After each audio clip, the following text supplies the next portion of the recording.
बिस्मिल्लाहिर्रहमानिर्रहीम। अस्सलामुअलैकुम प्यारे colleagues and students. Once again आप लोगों को खुशामदीद कहते हैं। के first year mathematics new course के फर्स्ट चैप्टर जो है कम्प्लेक्स नंबर्स का वो हम ख़त्म कर चुके हैं और आज इस लेक्चर में हम सेकंड नंबर यूनिट को स्टार्ट करेंगे, मैट्रिसेस एंड डिटर्मिनेंट्स। इस लेक्चर में हम पेज कवर करेंगे 26 से 38 तक। इंट्रोडक्शन टू मैट्रिसेस पढ़ेंगे। सीक्वेंस जो है इस लेक्चर का, सबसे पहले हम इंट्रोडक्शन पढ़ेंगे इसका कि मैट्रिसेस क्या है, उसका कंसेप्ट क्या है, नोटेशन क्या है, ऑर्डर ऑफ मैट्रिसेस का क्या मतलब है, इक्वलिटी ऑफ टू मैट्रिसेस क्या होती है। फिर इसके बाद हम टाइप्स ऑफ मैट्रिसेस पढ़ेंगे। बहुत सारे टाइप्स हैं, सबको वन बाय वन एग्जांपल की मदद से हम इंशाल्लाह उनको डिस्क्राइब करेंगे। और लास्ट में हम अलजेब्रा ऑफ मैट्रिसेस पढ़ेंगे, that is how to add, subtract, multiply and divide two matrices. ठीक है, और उनसे रिलेटेड जो भी प्रॉपर्टीज़ होगी, कम्यूटेटिव प्रॉपर्टी ऑफ मैट्रिसेस वगैरह और ट्रांसपोर्ट के रिलेटेड जो प्रॉपर्टीज़ हैं उनको भी डिस्कस करेंगे और प्रूव भी करेंगे। तो चलो स्टार्ट करते हैं। हाँ डियर स्टूडेंट, मैट्रिक्स जो है ये सिर्फ ना मैथमेटिक्स में यूज़ होता है बल्कि तमाम ब्रांचेज ऑफ साइंसेज जितनी भी है, फिज़िक्स है, ठीक है, केमिस्ट्री हो गई, बायो साइंसेज है, स्टैटिस्टिक्स है, कंप्यूटर्स है, तो इन सब में जो है मैट्रिक्स का कंसेप्ट यूज़ होता है। Excuse me. इसी तरह जो मैट्रिसेस है इनकी एप्लीकेशन जो है हाई स्पीड कंप्यूटर्स, उनका जो डेटा हम फीड करते हैं इन बिट और बाइट्स, ठीक है, तो उसमें भी मैट्रिसेस का कंसेप्ट यूज़ होता है। चलो इसको मैट्रिक्स का कंसेप्ट को जानने के लिए हम एक एग्जांपल लेते हैं। फर्ज करें एक डिबेट की कंपटीशन है 3 कॉलेजेस के दरमियान, ए बी सी। अब इनमें से हर एक कॉलेज के जो स्टूडेंट हैं वो पार्टिसिपेट करेंगे। इंग्लिश के भी उसमें स्पीकर है, उर्दू लैंग्वेज के भी स्पीकर है, पश्तो और हिंदको के भी स्पीकर है हर एक कॉलेज के। ठीक है, तो इसको हम डेटा पाम में या हम मुख्तसर तरीके देके मैट्रिसेस पाम में किस तरह लिख सकते हैं। अब कॉलेज ए की जो है उसमें 3 स्टूडेंट्स जो है वो इंग्लिश के हैं, 2 जो है वो उर्दू के लिए है, 3 स्पीकर उनके पश्तो के है और एक जो है हिंदको का है। इस तरह कॉलेज बी में जिन्होंने पार्टिसिपेट किया है फॉर डिबेट कंपटीशन, उसमें 2 students from English, 3 speakers from Urdu, 1 is from Pashto and 2 Hindko speaker. इस तरह कॉलेज सी के जो स्टूडेंट्स है उसमें से 4 जो है इंग्लिश के हैं, 2 उर्दू के हैं, 2 पश्तो के हैं और 1 हिंदको का है। तो इसको हम इस तरह भी टेबुलर फॉर्म में लिख सकते हैं कि name of the school ABC और number of speakers language wise English, Urdu, Pashto और हिंदको, ठीक है, और चीज़ें हम उड़ा देंगे और इनको इस तरह टेबुलर फॉर्म में लिख।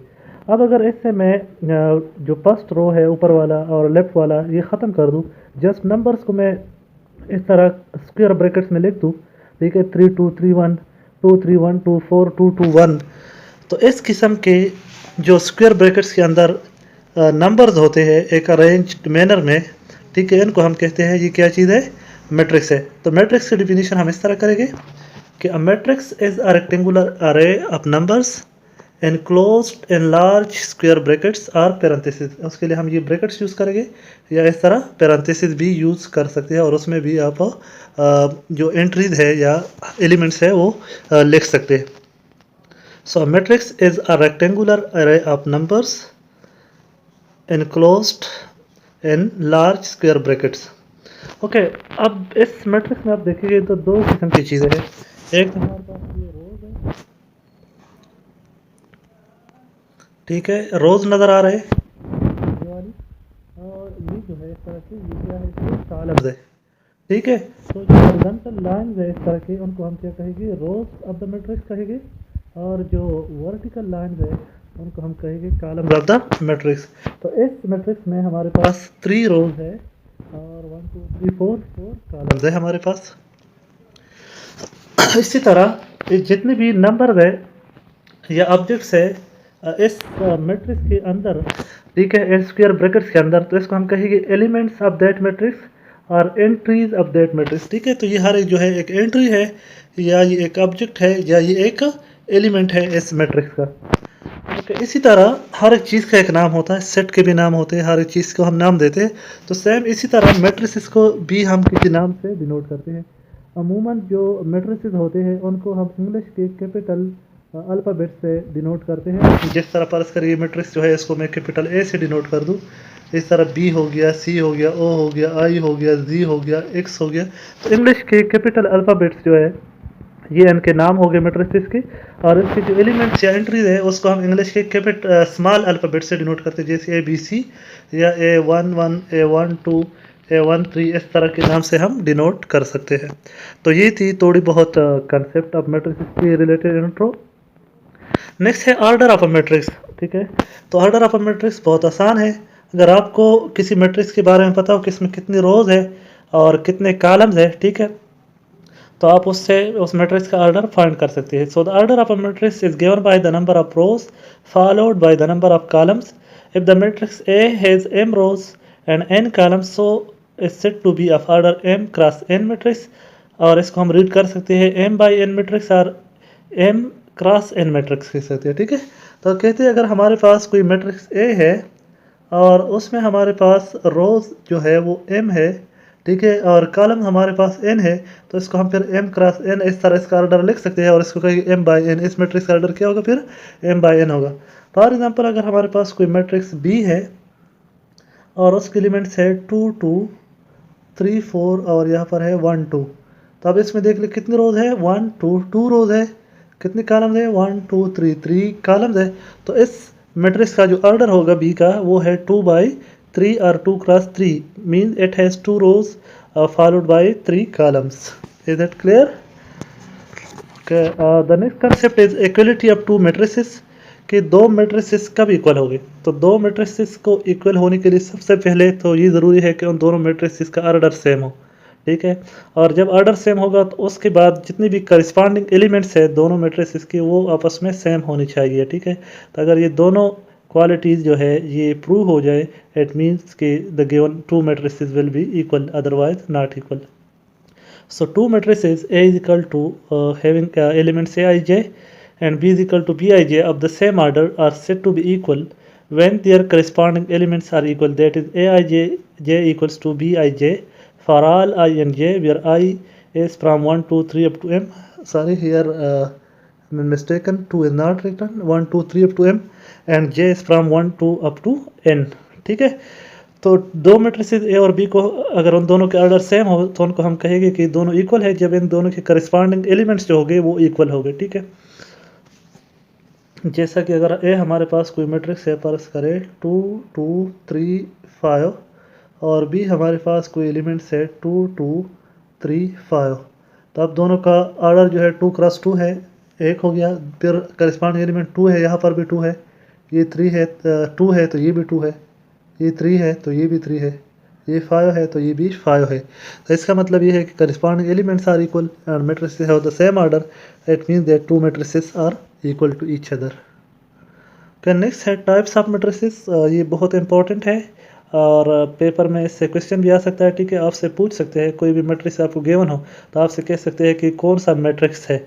ठीक है, ओके, सब से पहले इसमें जो पहला पार्ट है या टाइप है मैट्रिक्स का उसको हम कहते हैं रो मैट्रिक्स और रो वेक्टर। सो रो मैट्रिक्स और row vector is that matrix which has only one row. ठीक है, अब ऐसे मैट्रिक्स भी हो सकते हैं जिनमें सिर्फ एक रो हो। ठीक है, कॉलम बहुत सारे हो सकते हैं, n कॉलम्स हो सकते हैं, लेकिन रो हमारे पास कितनी होगी? एक ही होगी। तो ऐसे मैट्रिसेस जिसमें एक ही रो हो तो ऐसे मैट्रिसेस को हम क्या कहेंगे? रो मैट्रिक्स कहेंगे। अब इसमें देख लेंगे, इसमें 1 2 3 कॉलम्स है हमारे पास। ठीक है, लेकिन रो कितनी है? एक ही है। तो अगर रो 1 है तो इसको हम क्या कहेंगे? रो मैट्रिक्स कहेंगे। नेक्स्ट टाइप है कॉलम मैट्रिक्स और कॉलम वेक्टर। तो ऐसे मैट्रिसेस जिनके कॉलम जो है सिर्फ एक हो, ठीक है, तो ऐसे मैट्रिक्स को हम क्या कहेंगे? कॉलम मैट्रिक्स कहेंगे। जिस तरह ये एक एग्जांपल है, इसमें है ABC वर्टिकल पोजीशन में लिखा है तो एक ही कॉलम है, रोज हमारे पास 3 है। ठीक है, तो इसका ऑर्डर 3 क्रॉस 1 है। तो अब ये रो मैट्रिक्स नहीं है कि इसमें एक रो नहीं है, और ये कॉलम मैट्रिक्स है क्योंकि इसमें ओनली 1 रो है। ओके, नेक्स्ट है स्क्वायर मैट्रिक्स। तो ऐसे मैट्रिक्स जिसमें रोज और कॉलम्स की जो नंबर है वो सेम हो। ठीक है, number of rows equal to number of columns, मतलब जितने रोज है उतनी ही कॉलम हो गए। तो ऐसे मैट्रिक्स क्या कहलाते हैं? स्क्वायर मैट्रिक्स कहलाते हैं। जिस तरह ये है, इसमें 2 रोज है हमारे पास और 2 कॉलम्स है, तो इसका ऑर्डर 2 by 2 है। तो ये कौन सा मैट्रिक्स हो गया? स्क्वायर मैट्रिक्स हो गए। ये बहुत अहमियत के हामिल है स्क्वायर मैट्रिसेस। इससे आगे जितने भी कंसेप्ट हो गए मैक्सिमम जो है वो स्क्वायर मैट्रिसेस के ऊपर ही डिफाइन हो गए, ठीक है। सर आइडेंटिटी मैट्रिसेस हो गए, इनवर्स हम किसी मैट्रिक्स का फाइंड करते हैं, स्केलर मैट्रिक्स हो गए, तो वो हम सारे किसके? स्क्वायर मैट्रिक्स के ऊपर ही डिफाइन करते हैं, ठीक है। तो स्क्वायर मैट्रिक्स का कंसेप्ट आपने अच्छी तरह सीख लेना। ओके, अब स्क्वायर मैट्रिक्स से फर्ज करें ये है ABCDEF and GHI, ये हमारे पास स्क्वायर मैट्रिक्स है, ठीक है। तो ये जो मेन इसके डायगोनल एलिमेंट्स है इसको कहते हैं प्रिंसिपल डायगोनल। इसको क्या कहेंगे? प्रिंसिपल डायगोनल कहेगी, या मेन डायगोनल कहेगी, या इसको लीडिंग डायगोनल कहेगी, ठीक है। तो इसके 2 डायगोनल है, एक ये डायगोनल है और एक ये वाला डायगोनल है। तो इस वाले डायगोनल को हम कहेंगे मेन डायगोनल और लीडिंग डायगोनल और प्रिंसिपल डायगोनल। और ये हमने सीखना ज़रूरी है क्योंकि आगे जो कंसेप्ट है उसमें यही यूज़ हो रहा है। ओके, नेक्स्ट है डायगोनल मैट्रिक्स। तो डायगोनल मैट्रिक्स ऐसा मैट्रिक्स होता है, ऐसा स्क्वायर मैट्रिक्स होता है, ठीक है। सबसे पहले डायगोनल मैट्रिक्स के लिए किस चीज़ की ज़रूरत है? स्क्वायर मैट्रिक्स की ज़रूरत है। तो डायगोनल मैट्रिक्स वो होगा जिसमें ऑल नॉन डायगोनल एलिमेंट्स जो है वो ज़ीरो होने चाहिए। मतलब अभी हमने पढ़ लिया कि डायगोनल कौन सा होता है, ठीक है। आपने मेन डायगोनल पढ़ लिया, ये इसका मेन डायगोनल है, ठीक है। तो इस डायगोनल के अलावा जितनी भी एंट्रीज है, ठीक है, वो सारी क्या होनी चाहिए? ज़ीरो होनी चाहिए। तो जब वो ज़ीरो होगी तो वो फिर क्या कहलाएगा? Diagonal matrix. अब ये 2 है तो इसमें तो एक ही है, इसके अलावा और कोई एलिमेंट्स ही नहीं है, ठीक है। तो ये डायगोनल मैट्रिक्स है। इस तरह ये है 2 0 0 3। तो अब इसका देख लेना, ये मेन डायगोनल जो है इसमें तो 2 3 है, इसके अलावा जितने भी एलिमेंट्स है वो 0 0 है। इसी तरह यहाँ पर देख ले तो इसके अलावा ये ऊपर भी 0 है, नीचे भी तो सारी 0 है। तो मेन डायगोनल के अलावा जितने भी एलिमेंट्स है, 9 डायगोनल एलिमेंट्स, वो सारे 0 है। तो it mean that these matrices are diagonal matrix. तो diagonal matrix is one in which all non diagonal elements are 0। Okay, next है रेक्टेंगुलर मैट्रिक्स।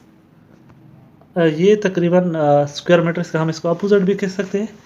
ये एक ऐसा मैट्रिक्स होगा जिसमें नंबर ऑफ रोज़ और नंबर ऑफ कॉलम्स जो है वो आपस में इक्वल नहीं होंगे। मतलब इसमें जितनी भी रोज़ होगी और कॉलम्स होगी उनकी तादाद आपस में डिफरेंट होगी। जिस रेस मैट्रिक्स को अगर हम देखें तो इसमें 2 रोज़ है और 3 कॉलम्स है हमारे पास, ठीक है। तो इसका ऑर्डर जो है वो 2 क्रॉस 3 है।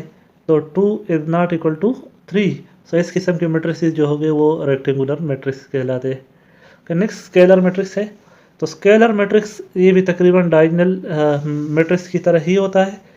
इसके लिए भी सबसे पहले ज़रूरी है कि मैट्रिक्स क्या हो? एक स्क्वायर मैट्रिक्स हो। So if all non diagonal elements are 0 and diagonal elements are equal. अब इसमें एक और प्रॉपर्टी भी आ गई। पहले तो जो डायगोनल एलिमेंट्स है उसमें 0 भी हो सकता था या उसके अलावा कोई भी नंबर हो सकता है, लेकिन ज़रूरी नहीं था कि वो सारे एलिमेंट्स जो आपस में इक्वल हो। लेकिन अभी यहाँ पर शर्त ये है कि नॉन डायगोनल एलिमेंट्स तमाम 0 होगी और जो मेन डायगोनल एलिमेंट्स जो है वो क्या होगी? तमाम आपस में बराबर होगी, इक्वल होगी, ठीक है। तो ऐसे मैट्रिक्स को क्या कहेंगे हम? इसको कहेंगे स्केलर मैट्रिक्स। तो a matrix A is equal to Aij of order I into J इसका scalar matrix if Aij is equal to K for I equal to J, ठीक है। जब ये इसका होगा A1 1 A2 2 A3 3 इस पोजीशन में ही होगा तो ये क्या हो गए? आपस में इक्वल हो गए। और जब I not equal to J होगा तो फिर उसके एलिमेंट्स क्या हो गए? आपस में 0 हो गए। जिस तरह ये 2 एग्जाम्पल गिवन है तो ये क्या है? स्केलर मैट्रिसेस है। इस तरह यूनिट और आइडेंटिटी मैट्रिक्स पे होता है, तो इसके लिए भी पहले स्क्वायर मैट्रिक्स का होना ज़रूरी है। ओके, अब हमने ऊपर स्केलर मैट्रिक्स में ये पढ़ा कि तमाम नॉन डायगोनल एलिमेंट्स 0 हो गए और उसके अलावा तमाम इक्वल हो गए। अब तमाम इक्वल तो हो गए, लेकिन अब यहाँ पर आइडेंटिटी में क्या हो गए? तमाम इक्वल टू 1 हो गए। अब अगर तमाम किसी भी कांस्टेंट की जगह तमाम 1 आ जाए, सारे 1 के बराबर आ जाए, तो ऐसा जो मैट्रिक्स होगा उसको कहलाएगा यूनिट मैट्रिक्स और आइडेंटिटी मैट्रिक्स, ठीक है। और इसका एक अपनी नोटेशन है, इसको हम आई से डिनोट करते हैं, कैपिटल आई से। अगर इसका ऑर्डर 2 है, ठीक है, 2 क्रॉस 2 है तो इसको I2 लिखेंगे, इस तरह I3 लिखेंगे। और जनरली IN होगा अगर n क्रॉस n का स्क्वायर मैट्रिक्स हो हमारे पास, ठीक है। तो इसमें जो मेन डायगोनल एलिमेंट्स है वो 1 1 हो गए और इसके अलावा जितनी भी है वो 0 0 हो गए, ठीक है। आप देख सकते हैं यहाँ से। ओके, नेक्स्ट है ज़ीरो और नल मैट्रिक्स। तो ये बड़ा सिंपल है। इसके लिए ज़रूरी नहीं है कि मैट्रिक्स जो हो वो स्क्वायर मैट्रिक्स हो, कोई भी मैट्रिक्स हो सकता है, किसी भी ऑर्डर का हो सकता है। तो ऐसे मैट्रिक्स जिसमें जितने भी एंट्रीज है, जितने भी एलिमेंट्स है, तमाम 0 के बराबर हो तो वो 0 या नल मैट्रिक्स कहलाते। और ऐसे में ठीक हो गया। तो इनको हम क्या करेंगे? इंग्लिश के कैपिटल अल्फ़ाबेट ओ से डिनोट करते हैं। इसी तरह नेक्स्ट है ट्रांसपोज ऑफ अ मैट्रिक्स। तो ट्रांसपोज ऑफ अ मैट्रिक्स का क्या है, हम जो है रोज़ को जो है कॉलम में चेंज कर देंगे, interchanging of rose and columns. ठीक है, रोज़ और कॉलम्स को आपस में क्या कर देंगे, चेंज कर देंगे। रोज़ को कॉलम बना देंगे और कॉलम को क्या बना देंगे, रो बना देंगे। और किसी भी मैट्रिक्स का जो ट्रांसपोज होगा उसको हम इस तरह डिनोट करेंगे, एक के ऊपर टी लिख देंगे इस तरह। ठीक है, तो इसका ट्रांसपोज हो जाएगा। जिस तरह हमारे पास ये एक मैट्रिक्स है ए इज इक्वल टू, इसका 3 रोज है और 2 कॉलम्स है। ठीक है, A11 A12 फर्स्ट रो में है, A21 A22 second row, A31 A32 जो है थर्ड रो में है। ठीक है, अब इसका ट्रांसपोज क्या होगा, ये जो रो है ये वाला ये कॉलम में चेंज हो जाएगा।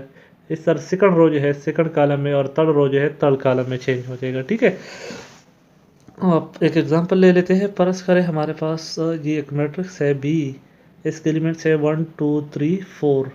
अब बी ट्रांसपोज क्या होगा, हमने जो रो है इसको हमने चेंज कर लेना है किस चीज़ में, इसको चेंज करना है कॉलम में। इस तरह ये जो रो है 3 4 ये चेंज होएगा सेकंड कॉलम में। तो फर्स्ट रो फर्स्ट कॉलम बन गया, सेकंड रो सेकंड कॉलम बन गया, तो ये इस मैट्रिक्स का ट्रांसपोज हो जाएगा। इसी तरह अपर ट्रायंगुलर मैट्रिक्स होता है और लोअर ट्रायंगुलर, और इसमें से कोई भी हो तो उसको ट्रायंगुलर मैट्रिक्स कहते हैं। तो अपर ट्रायंगुलर मैट्रिक्स कौन सा होता है, इसके लिए भी सबसे पहले ज़रूरी है कि मैट्रिक्स जो है वो स्क्वायर मैट्रिक्स हो। तो ऐसा स्क्वायर मैट्रिक्स जिसमें तमाम एलिमेंट्स बिलो द प्रिंसिपल और मेन डायगोनल आर ज़ीरो। ठीक है, that is A I j equal to zero for all i greater than or equal to j. तो जो मेन डायगोनल होगा उससे नीचे वाले एलिमेंट्स अगर तमाम ज़ीरो हो गए, ठीक है, तो उसको हम क्या कहेंगे, अपर ट्रायंगुलर मैट्रिक्स कहेंगे। लेकिन सबसे पहले किस चीज़ का होना ज़रूरी है, स्क्वायर मैट्रिक्स का होना ज़रूरी है। इसी तरह ऐसा स्क्वायर मैट्रिक्स जिसमें मेन डायगोनल या प्रिंसिपल डायगोनल के अबव जितने भी एलिमेंट्स है वो तमाम ज़ीरो हो। ठीक है, that is a I j equal to zero for all i less than j. ठीक है, जिस तरह की एग्जांपल है इसमें आप देख सकते हैं ऊपर वाले मेन डायगोनल के ऊपर वाले एलिमेंट्स जो है ज़ीरो है, तो इसको हम क्या कहेंगे, लोअर ट्रायंगुलर कहेंगे। ठीक है, तो दोनों में कंफ्यूज नहीं होना। अपर ट्रायंगुलर में मेन डायगोनल के नीचे वाले एलिमेंट ज़ीरो होते हैं और लोअर ट्रायंगुलर में मेन डायगोनल के ऊपर वाले एलिमेंट्स जो है वो ज़ीरो होते हैं। अब ट्रायंगुलर कौन सा मैट्रिक्स होगा, ऐसा मैट्रिक्स जो अपर ट्रायंगुलर हो या लोअर ट्रायंगुलर हो। ठीक है, तो वो क्या होगा, ट्रायंगुलर मैट्रिक्स होगा। इस तरह डायगोनल मैट्रिसेस जो है हमने पढ़े। ठीक है, डायगोनल मैट्रिसेस कौन से थे, जिसमें मेन डायगोनल के अलावा तमाम एलिमेंट्स ज़ीरो थे। ठीक है, वो अपर भी थे और लोअर भी थे। तो diagonal matrices are both upper triangular and lower triangular. ठीक है, इसी तरह जब ए ट्रायंगुलर मैट्रिक्स होगा, मतलब कि वो लोअर ट्रायंगुलर हो या अपर ट्रायंगुलर हो, तो फिर उस केस में जो डिटर्मिनेंट है नेक्स्ट क्लास में फिर हम पढ़ेंगे। ठीक है, नेक्स्ट जो हमारा कंसेप्ट है डिटर्मिनेंट का है, लेकिन अभी ये एक नोट है, ये अपने साथ नोट कर ले इसको, कि जब एक मैट्रिक्स ट्रायंगुलर होगा लोअर और अपर, तो उस केस में उस मैट्रिक्स का डिटर्मिनेंट जो होगा वो किसकी इक्वल होगा, प्रोडक्ट ऑफ डायगोनल एलिमेंट्स की इक्वल होगा। सर ये एक नेक्स्ट मैट्रिक्स है, बहुत इंपॉर्टेंस के हामिल है, सिमेट्रिक मैट्रिक्स। तो ऐसा मैट्रिक्स भी होते हैं। ठीक है, अगर उनका हम ट्रांसपोज ले लें तो दोबारा वही आंसर आता है। ठीक है, वही मैट्रिक्स दोबारा आता है। ठीक है, that is A I J is equal to A J I for I J is equal to 1 2 up to N. तो ऐसे मैट्रिक्स को फिर हम क्या कहते हैं, सिमेट्रिक मैट्रिक्स कहते हैं। जिस तरह ये एक एग्जांपल है, एक एलिमेंट है 2 3 6 3 1 -5 6 -5 4। तो अब इसका हम ट्रांसपोज लेंगे तो 2 3 6 फर्स्ट कॉलम बन जाएगा, 3 1 -5 सेकंड रो थी तो सेकंड कॉलम, और 6 -5 4 जो है थर्ड रो थी तो थर्ड कॉलम बन जाएगा। ठीक है, तो दोबारा वही सेम मैट्रिक्स आ गया और ये भी ए ही है। तो ए ट्रांसपोज इक्वल टू ए है, तो इसको हम क्या कहेंगे, this matrix is symmetric matrix. इस तरह स्क्यू सिमेट्रिक मैट्रिक्स कौन सा होता है, ऐसे मैट्रिसेस जिनका हम ट्रांसपोज ले लें और उससे क्या जाए, माइनस ए आ जाए, that is A I J is equal to A J I for I J equals to 1 2 up to N. इसी तरह ए आई जो है, ए आई आई जो है वो माइनस ए आई आई के बराबर होगी, तो 2 ए आई आई जो है इक्वल टू 0 हो जाएगा, या ए आई आई जो है इक्वल टू 0 हो जाएगा। इसका मतलब ये है कि जो मेन डायगोनल के या प्रिंसिपल डायगोनल के जितने भी एलिमेंट्स हैं वो 0 हो जाएगी इन case of skew symmetric bye definition. ठीक है, तो सबसे पहले आप कोई भी मैट्रिक्स देख ले। ठीक है, तो आपको अंदाज़ा हो जाएगा अगर उसके मेन डायगोनल के सारे एलिमेंट 0 है, ठीक है, तो ये स्क्यू सिमेट्रिक हो सकता है। अगर इसमें से कोई एक नॉन ज़ीरो है, ठीक है, तो उस पर वक्त ज़ाया करने की ज़रूरत नहीं है, वो स्क्यू सिमेट्रिक नहीं होगा। तो पहले आपने देखना है, अगर मेन डायगोनल के एलिमेंट ज़ीरो है तो उसके बाद आपने उसका ट्रांसपोज लेना है, ठीक है, और देखना है कि क्या उससे माइनस ए आ रहा है। तो अगर आएगा तो वो क्या होगा, स्क्यू सिमेट्रिक होगा। जिस तरह ये एग्जाम्पल गिवन है, ठीक है, तो इसमें आप इसका ले लें ट्रांसपोज, फिर देखें इसको, ठीक है, माइनस से उसके साथ मल्टीप्लाई कर ले स्केलर, तो आप देखेंगे कि माइनस ए आएगा उससे। So it means that this matrix is a skew symmetric matrix. So this is all about types of matrices. Next is algebra of matrices. तो algebra of matrices में फर्स्ट है एडिशन ऑफ matrices. तो दो matrices कब उनको हम add कर सकते हैं और उनको किस तरह ऐड करेंगे। तो सबसे पहले एडिशन ऑफ मैट्रिसेस के लिए ज़रूरी है, ठीक है, कि दोनों मैट्रिसेस का ऑर्डर सेम हो, ठीक है।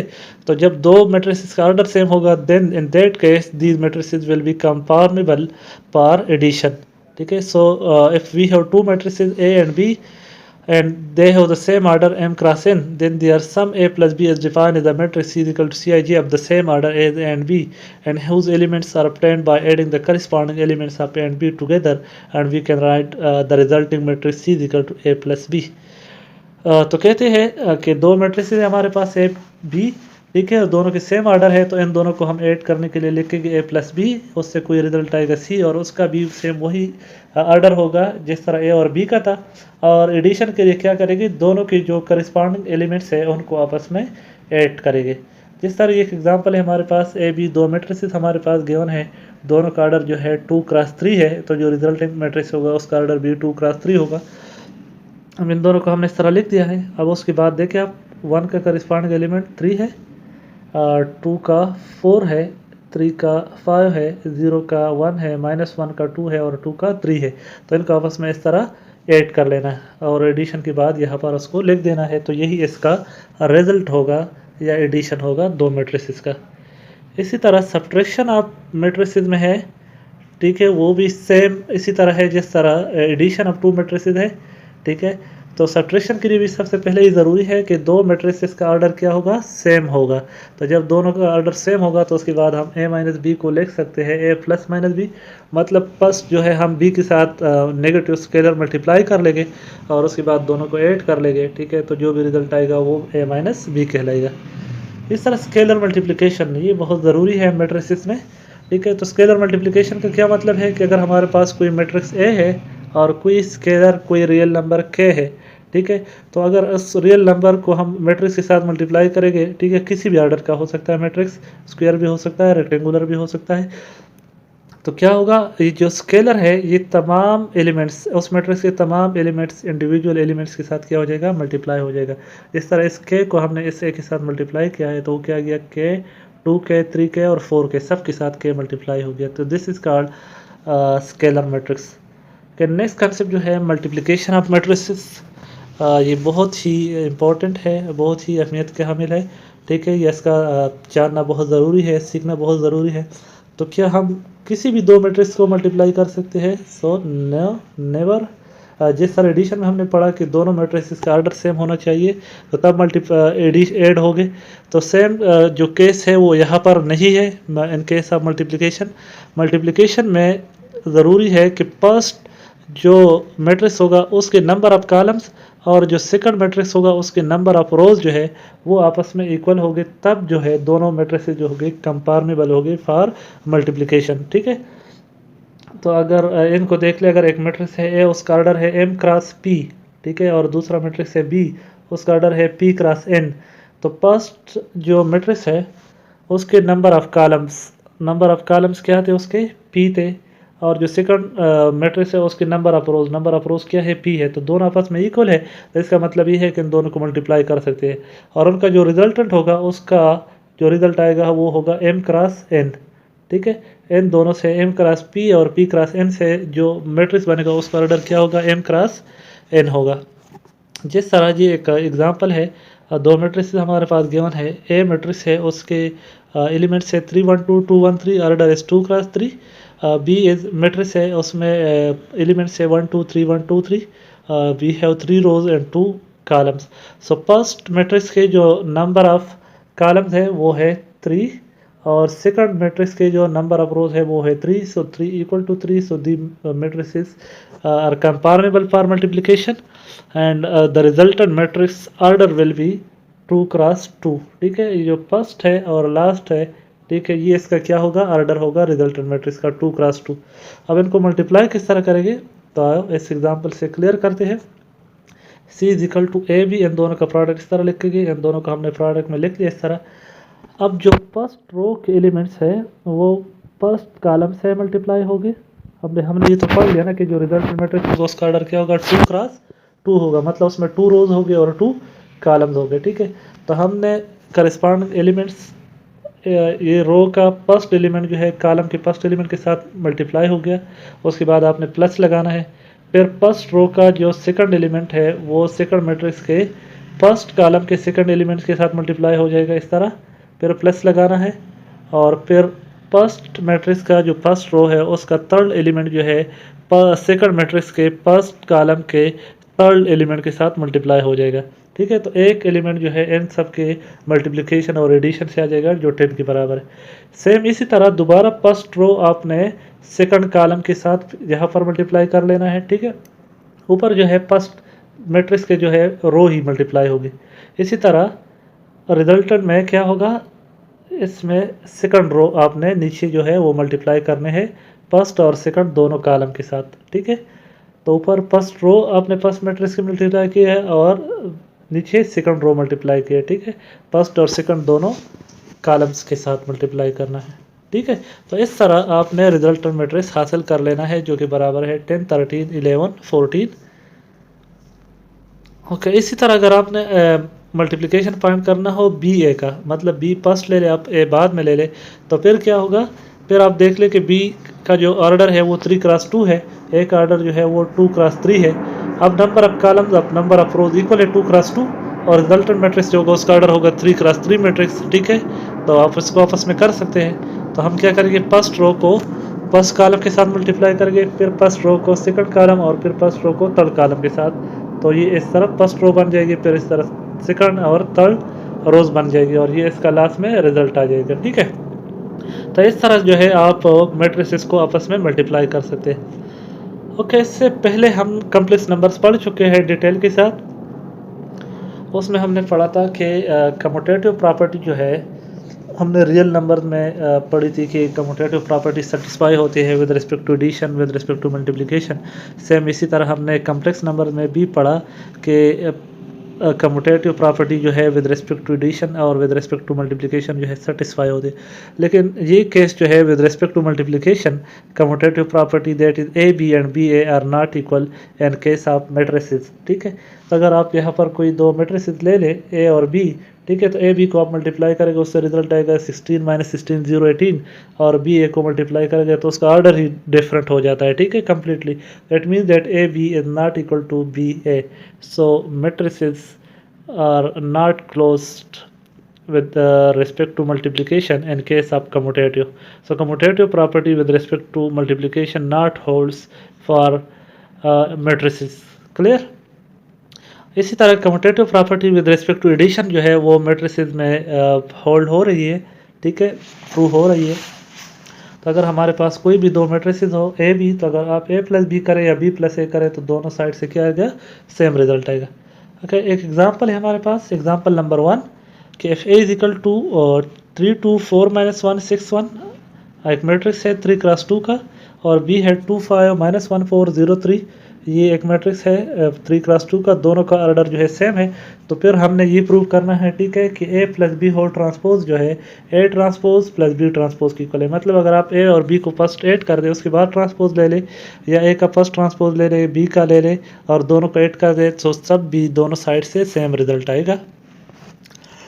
तो आप देख सकते हैं ए और बी को हमने ऐड किया है। ठीक है, इस तरह आप करस्पॉन्डिंग एलिमेंट्स को ऐड कर सकते हैं। तो उससे क्या आएगा 5 7 3 3 6 4, और इन दोनों का ट्रांसपोज देंगे तो ठीक है क्या हो जाएगा, रोज जो है वो कॉलम में चेंज होएगा। तो फर्स्ट रो जो है 5 7 यहाँ पर फर्स्ट कॉलम बन जाएगा, सेकंड रो सेकंड कॉलम और थर्ड रो थर्ड कॉलम बन जाएगा।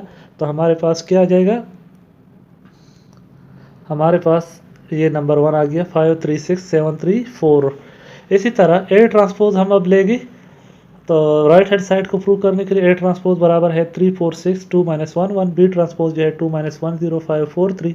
अब इन दोनों को ऐड करोगे आप तो उससे आप देख ले नंबर 2 में रिजल्ट आ रहा है 5 3 6 7 4 7 3 4। ठीक है, 4 माइनस 1 ये 7 3 ही है। ठीक है, 7 3 4 है।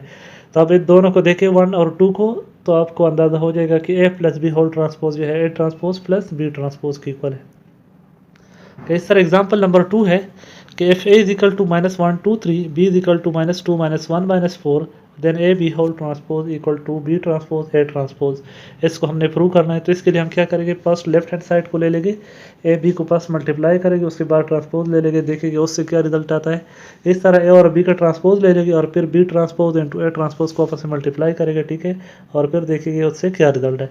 तो मतलब आप किसी भी प्रोडक्ट का ए बी का होल ट्रांसपोज लोगे, ठीक है, तो इसका ऑर्डर क्या हो जाएगा, रिवर्स हो जाएगा, वो बन जाएगा B transpose into A transpose की इक्वल हो जाएगा।